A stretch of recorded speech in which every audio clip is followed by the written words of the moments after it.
নমস্কার সবাইকে, সবাইকে জানাই শুভ দীপাবলির প্রীতি ও শুভেচ্ছা।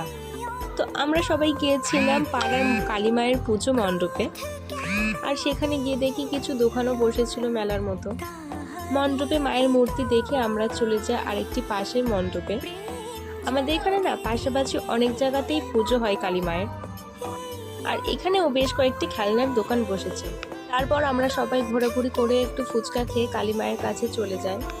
আর আমরা যেহেতু একটু রাত করেই গিয়েছিলাম, তাই সেখানে তখন তেমন কেউ ছিল না। আর আমার তাতাই তো খুব ঘুরতে পছন্দ করে, খুব মজা পেয়েছে কাল ঠাকুর দেখে আমরা বাড়ি ফেরার পথে দেখি যেখানে প্রথম মণ্ডপে এসেছিলাম সেখানে এখন ঝুমুর নাচ হচ্ছে। তারপর সেখান থেকে তাতে একটা বেলুন কিনেও তো খুব খুশি হয়েছে, তাই ক্যামেরাতেও এখন সবাইকে বাই বলছে। ঠাকুর আর মণ্ডপগুলো সত্যিই খুব সুন্দর হয়েছিল। আজকের ভিডিওটা এতটুকুই। সবাই সুস্থ থেকো, ভালো থেকো, বাই।